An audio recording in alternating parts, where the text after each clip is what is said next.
Bonjour, je m'appelle Louana, je suis apprentie à l'école de la librairie en brevet professionnel, je suis en 2e année et ça fait maintenant 1 an et demi que je travaille à la librairie Folie d'encre de Noisy-le-Grand.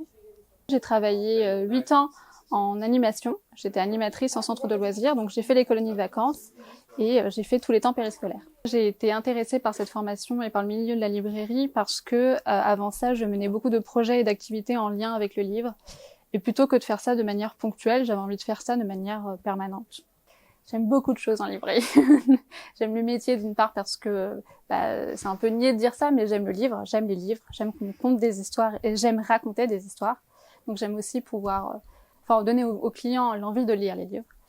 J'aime la polyvalence du métier. On est amené à faire tout un tas de tâches qui certes sont répétées au fil des journées, mais pas avec les mêmes clients, pas avec les mêmes demandes, on réceptionne pas les mêmes livres. C'est aussi la multitude des tâches et la polyvalence du métier qui me plaît beaucoup. Selon moi, l'une des plus grosses plus-values de la formation, et qu'on mesure pas avant de rentrer dans cette formation, c'est la promotion, d'être 90 à discuter de livres, à discuter même d'autres choses. On a tous des appétences qui diffèrent des uns et des autres.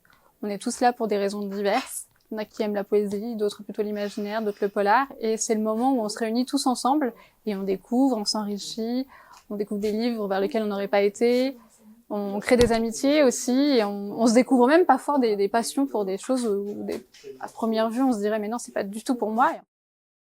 S'il n'y avait qu'un livre à amener sur une île déserte, ce serait Kra de John Crowley. Pourquoi ce livre? Déjà parce que l'histoire où on suit une petite corneille qui s'appelle Darduchêne. Quand on commence l'histoire, en réalité on découvre un jeune homme qui vit dans une terre qui est désolée, qui est polluée et pleine de déchets en fait autour de lui, et il va tomber sur cette petite corneille qui est malmenée par les siens, il va la ramener chez lui et elle va lui raconter son histoire.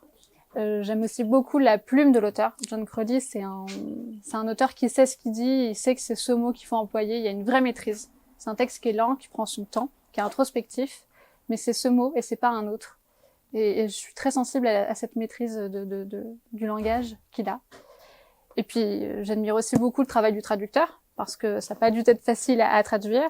C'est Patrick Couton, qui a également traduit Terry Pratchett. En dernier lieu, c'est une maison d'édition, La Talente. C'est une maison d'édition française, indépendante, que j'affectionne beaucoup. Certes, ils publient de l'imaginaire, mais ils ne font pas que ça. Ils ont un catalogue qui est très pluridisciplinaire et auquel je suis très sensible.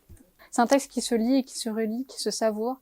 On grandit avec, il y a des choses qui nous paraissaient évidentes et qui après coup on se dit mais non, en fait c'est ça qu'il a voulu nous dire. C'est vraiment le mot, il est inépuisable de ce texte.